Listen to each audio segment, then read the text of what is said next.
पचासवां अध्याय उत्तरार्ध प्रारंभ होता है 50वां अध्याय। तो जरा का मतलब है बुढ़ापा, यानी 50वें साल से बुढ़ापा आने लगे।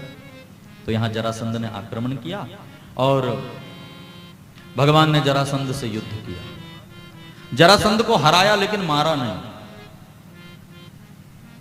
17 बार आक्रमण किया जरासंध ने, भगवान ने उसको मारा नहीं। हाथ आए सैनिकों को मारते थे और जरासंध को छोड़ देते थे। क्यों? भगवान ने सोचा कि ये बिना कमीशन का एजेंट बनेगा, खुद ही सब सैनिकों को इकट्ठा करेगा और हमारे पास आएगा युद्ध करने, तो यहीं बैठे बैठे अपन युद्ध करेंगे। इस भावना से 17 बार छोड़ा। लेकिन 18वीं बार में जरासंध काल यवन को लेकर के आ गया आक्रमण करने। जरासंध ने आक्रमण क्यों किया? क्योंकि अस्ति और प्राप्ति जो कंस की पत्नी थी, ये जरासंध की बेटियां थी। यानी जरासंध कंस का ससुर है। तो काल यवन को देख करके रण छोड़ करके भगवान भागे तो काल यवन चिल्लाया, ओ रण छोड़, कहां छोड़कर भागता है? तो भगवान ने कहा, हमारे भक्तों ने इतना सारा नाम दिया है, तूने भी एक नाम दे दिया। तो भगवान का एक नाम पड़ा, बोलिए रण छोड़ राय की जय। भगवान का नाम रणछोड़ पड़ा। आप डाकोर जाते हैं तो वहां पर दर्शन होते हैं रणछोड़ राय।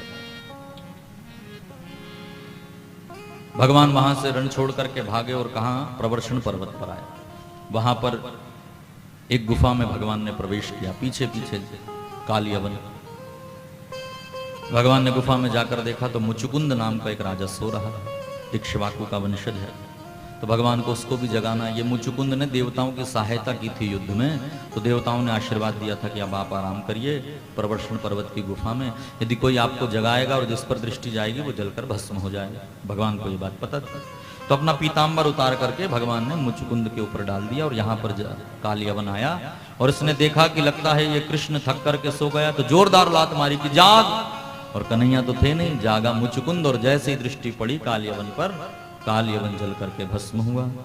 बोलिए कृष्णचंद्र भगवान की जय। मुचुकुंद ने भगवान की दिव्य स्तुति की। जरासंध ने समझा किसी प्रवर्षण पर्वत पर यह है तो चारों तरफ से आग लगवा दी। लेकिन कृष्ण वहां से निकल करके पहुंच गए भारत के पश्चिम दिशा की ओर। समुद्र के किनारे जाकर के समुद्र को आज्ञा दी कि थोड़े सा रास्ता बनाओ, थोड़ी सी जगह बनाओ। और विश्वकर्मा को बुलाकर कहा कि यहाँ पर एक सुंदर सोने की नगरी का निर्माण करो, छोटी मोटी नहीं, सोने की नगरी। और विश्वकर्मा ने एक स्वर्ण की नगरी का निर्माण किया। भगवान ने माया को आदेश दिया, योग माया ने 56 करोड़ यादवों को नींद में उठा करके उस नगरी के बाहर ला करके सुला दिया। और जब यादव जागे तो यादवों ने जाकर के देखा कि सोने की इतनी बड़ी नगरी है, लेकिन इसका द्वार कहाँ है? तो द्वारका द्वारका द्वारका, तो नगरी का नाम हो गया द्वारिका।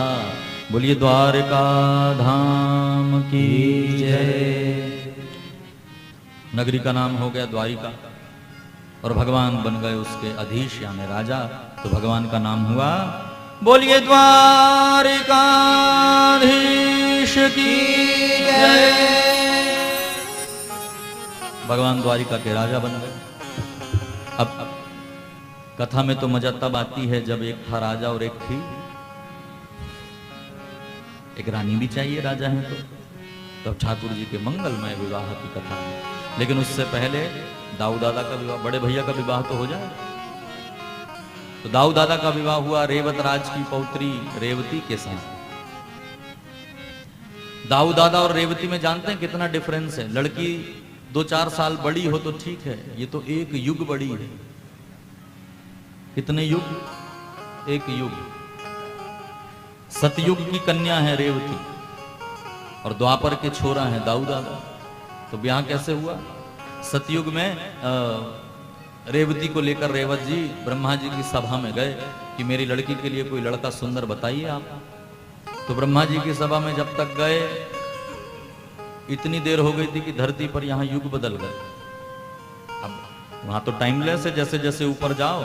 और ये इस बात को विज्ञान स्वीकार करता है। शुक्र ग्रह पर अभी की रिसर्च पढ़िए, शुक्र ग्रह पर 6 महीने का दिन होता है।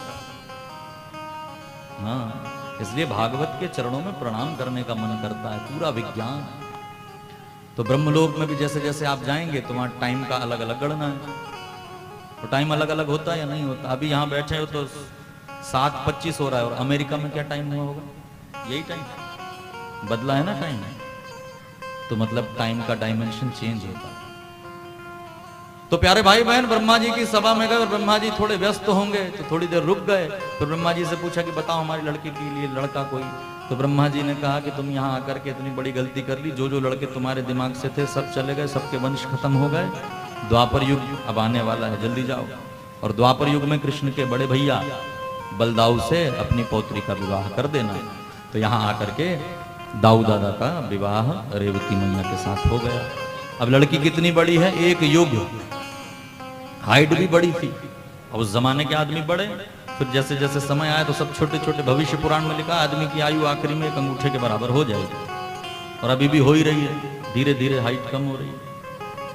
तो भैया इतनी बड़ी रेवती, तो कन्हैया जरा दाऊ दादा की मजा ले और कहे दाऊ भाभी तो तेरे सामने नजरें उठाकर बात करती नहीं होंगी, यूं बात करती है, पत्नी की दृष्टि झुकी रहती है। भगवान ने कहा दाऊ यदि भाभी डांटे तो बुरा मत मानना, क्योंकि बड़े बुजुर्ग यदि कुछ डांट करके बोले तो अपना कल्याण। तो दाऊ दादा से खूब मस्करी करें। कन्हैया तो कन्हैया, सब्जी वाले तक आनंद ले। क्या स्थिति रहती होगी तुम विचार करके देखो, इतनी बड़ी हाइट, ये डोम के भी ऊपर, और अपन सब साधारण। अब यदि सब्जी लेने निकली द्वारिका में रेवती मैया, तो ऊपर से खड़ी होकर पूछेंगी कि ये नींबू कैसे दिए? तो सब्जी वाला कहेगा माता जी नीचे झुक कर देखिए, तरबूज है तरबूज, 21st फ्लोर से आपको नींबू दिखाई दे रहे हैं। तो दाऊ दादा की सब इतना आनंद करने लगे। एक दिन दाऊ का दिमाग खराब हुआ और अपना हल ऐसे फंसाया रेवती के गले में और जो जोर लगाया तो अपने से 2 इंच कम करके छोड़ा। अब ये दोनों की जोड़ी बराबर है। बोलो दाऊ दयाल की जय। दाऊ दादा का मंगलमय विवाह। इसके बाद श्री कृष्ण का मंगलमय